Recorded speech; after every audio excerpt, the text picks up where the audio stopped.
My name is Patricia Fernandez. I'm 41 years old and I live in Valencia, Spain. If you had met me just 2 years ago, you probably would have thought my life was predictable, even mundane.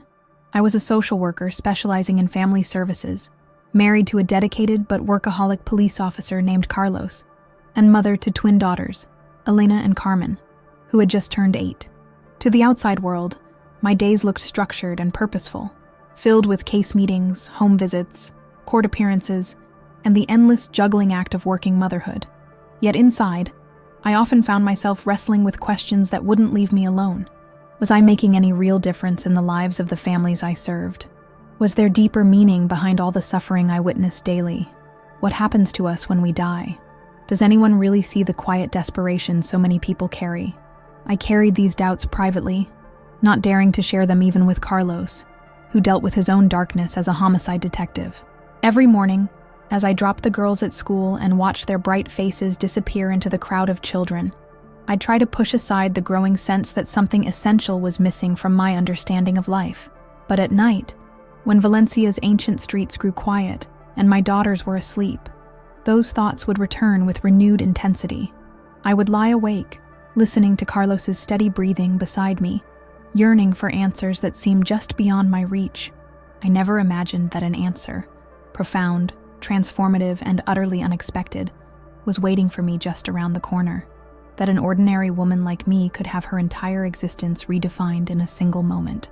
And I certainly never believed that I'd find myself standing at death's door, my consciousness separated from my body, only to return with an understanding that would change how I saw everything.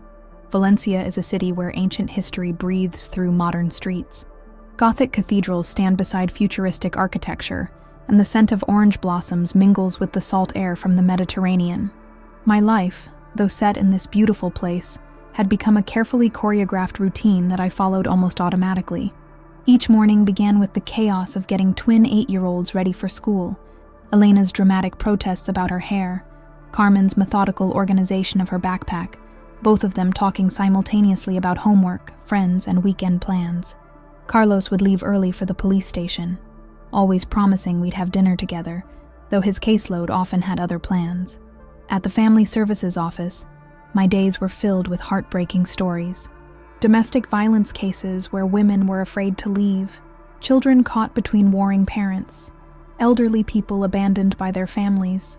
I took pride in my work, believing I was making a difference, but secretly I wondered if I was just applying small bandages to massive wounds. Family life was loving but complicated in ways I hadn't expected. The girls were at that age where they still needed me constantly, but were beginning to assert their independence. Carlos dealt with the worst of human nature in his work, and sometimes brought that darkness home without realizing it. Weekends dissolved into a blur of birthday parties, grocery shopping, laundry, and trying to maintain relationships with extended family. Spiritually, I felt adrift. I'd been raised Catholic, attended Mass regularly as a child, but my faith had gradually eroded under the weight of witnessing so much suffering in my professional life. How could a loving God allow children to be abused? How could families be torn apart by addiction and violence, while others lived in comfort and safety? I envied people who seemed certain of their beliefs, who spoke of God's plan with confidence. I wanted to believe, but most days I felt spiritually empty. Still, I held on to a thin thread of hope that someday, somehow, I would find the answers I was seeking. Maybe I'd experience some kind of sign or sudden revelation that would restore the faith I'd lost. But nothing ever happened, or so I thought. Sometimes life pivots on what seems like an unremarkable day. Mine was a Tuesday in October, overcast and cool, with the kind of persistent drizzle that makes everything look gray. I remember rushing out of the house that morning, juggling the girls' forgotten lunch boxes and my case files, barely pausing to kiss Carlos goodbye as he headed to an early crime scene. The day passed in its usual blur of meetings and home visits. That afternoon, I had to drive to a remote farmhouse outside Valencia to check on a family where neighbors had reported possible neglect. The elderly grandfather was caring for 3 young grandchildren, while their parents dealt with addiction issues. It was the kind of case that broke your heart. Good people trying their best in impossible circumstances. The visit went well. The children were clean, fed, and obviously loved. The grandfather was exhausted but determined. I was able to connect them with some community resources that would help. Driving back toward the city as evening fell, I felt that rare satisfaction of having actually helped someone. That's when everything changed. The mountain road back to Valencia was narrow and winding, made treacherous by the persistent rain. My mind was occupied with plans for the evening, helping the girls with homework, starting dinner, maybe actually having a conversation with Carlos if he made it home before the girls went to bed. I never saw the truck that lost control on the curve ahead of me. One moment I was thinking about Elena's math struggles. The next, there was the blinding glare of headlights in the wrong lane, the screech of tires on wet pavement, and the sickening sound of metal crushing metal. My car spun off the road and down a steep embankment, rolling twice before slamming into a stand of pine trees. In those terrifying seconds, time seemed to stretch impossibly. I thought of my daughters, of Carlos, of all the things I'd never said. Fear and regret crashed over me like a wave, followed by searing pain, then a strange numbness, and then, suddenly, silence. Complete, profound silence that seemed to swallow the world. In those first moments after the crash, reality felt like it was dissolving around me.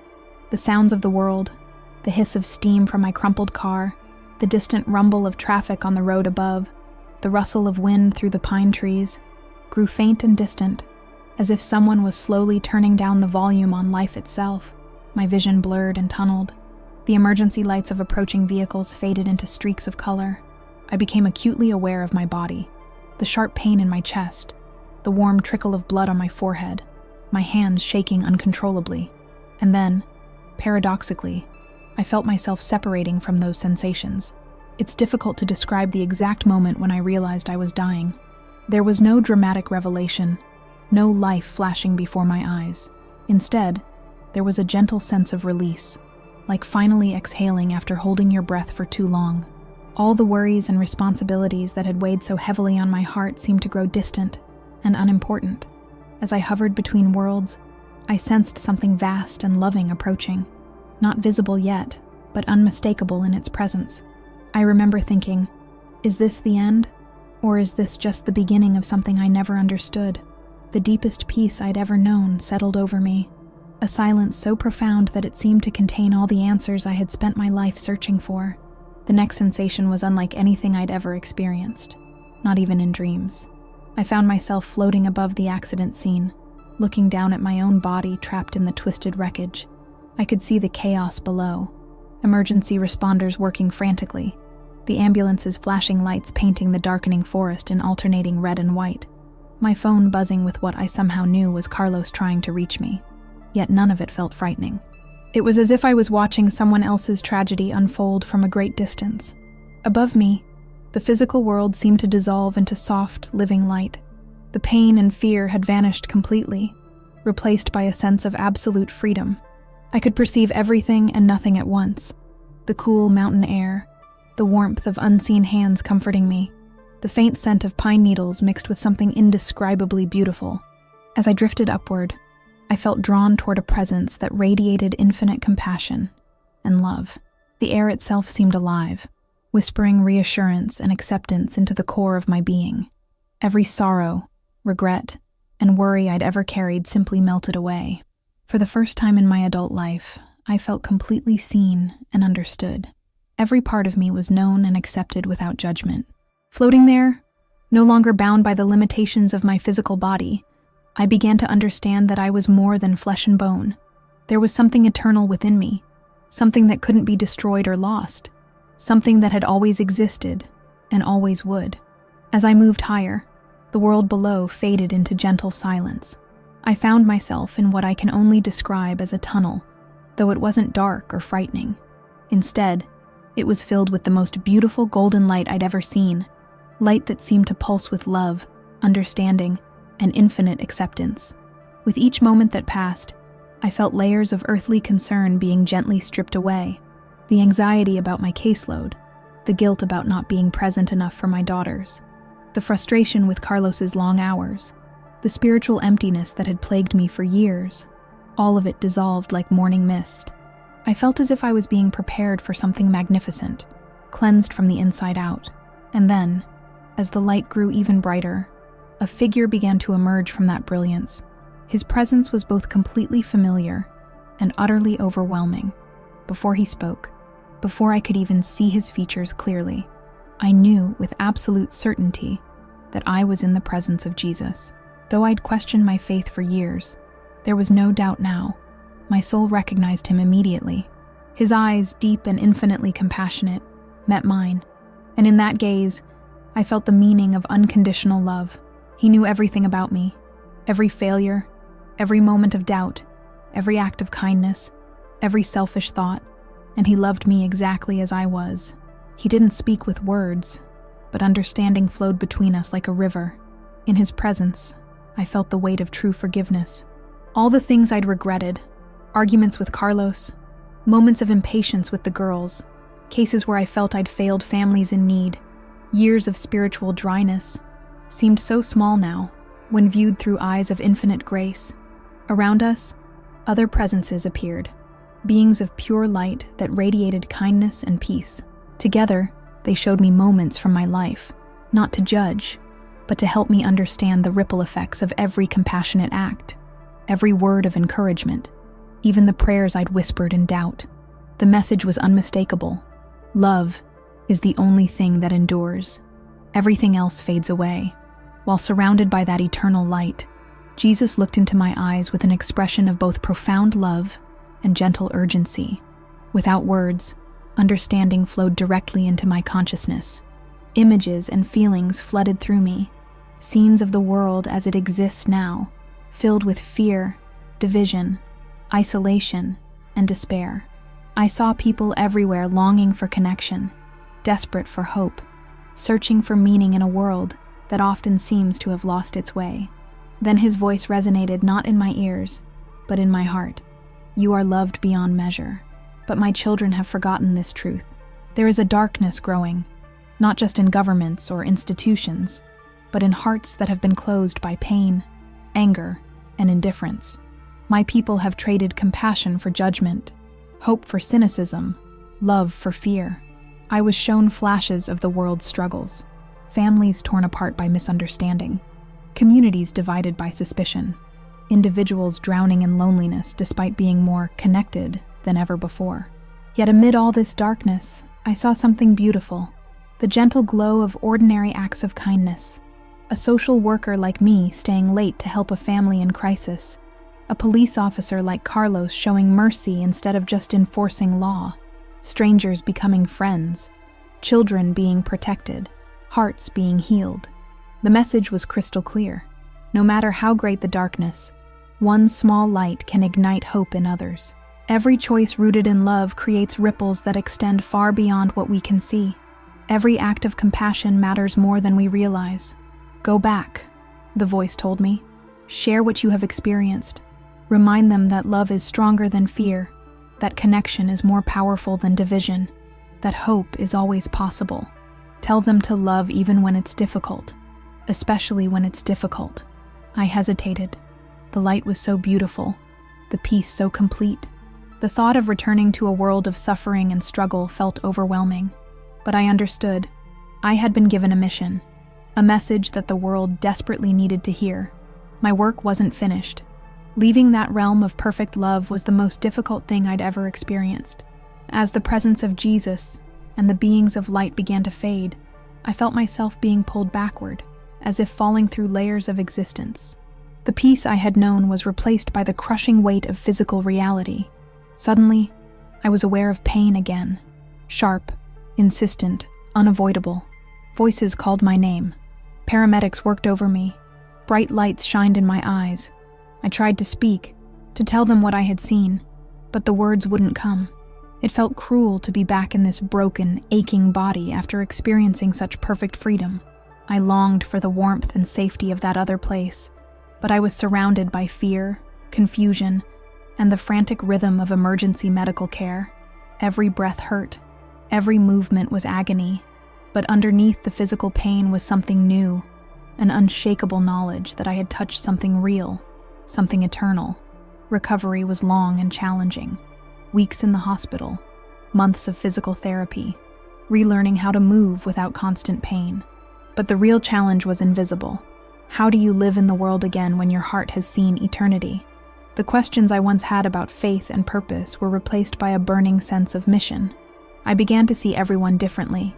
Carlos, my daughters, the families I worked with, even strangers on the street. I realized how precious and fragile every moment truly is. Carlos struggled to understand what had changed in me. The girls sensed something different about their mother but couldn't name it. My colleagues noticed that I approached cases with a new kind of compassion, a deeper patience, an unshakable hope even in the most difficult situations. I began sharing my experience, first tentatively with family, then with close friends, and eventually with anyone who would listen.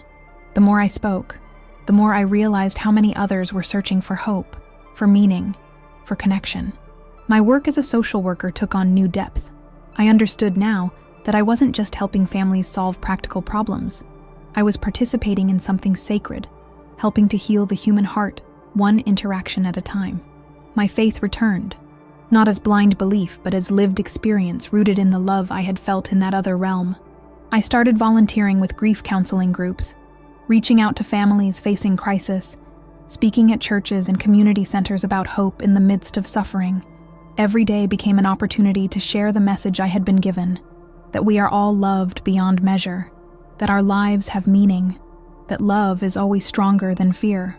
My near-death experience fundamentally changed how I understand my purpose in this world. I know now that every person I encounter is precious, that every moment of compassion matters, that every choice to love instead of judge creates ripples that extend into eternity. The message I carry is simple but urgent. We are not alone in our struggles. There is love beyond our understanding, hope beyond our circumstances, and meaning beyond what we can see. Our task is to remember this truth and help others remember it too.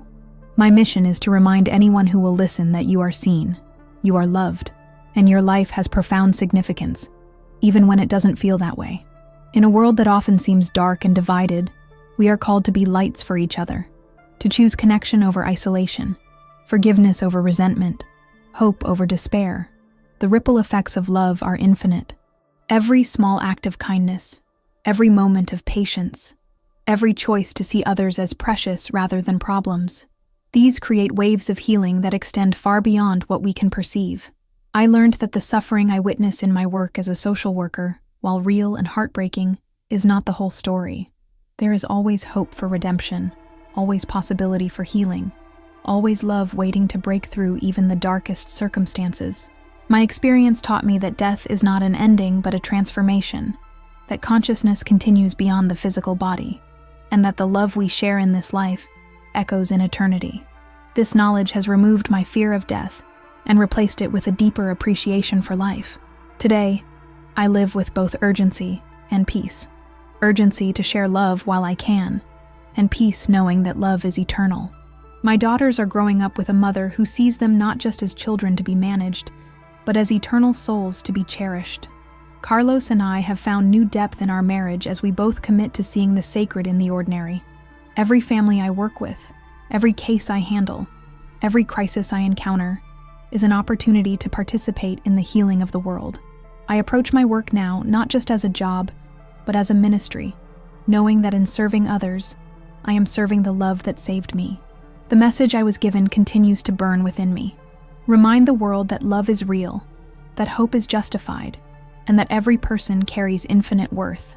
In a time of division and despair, we are called to be bridges of understanding, sources of comfort, and witnesses to the truth that love always wins in the end.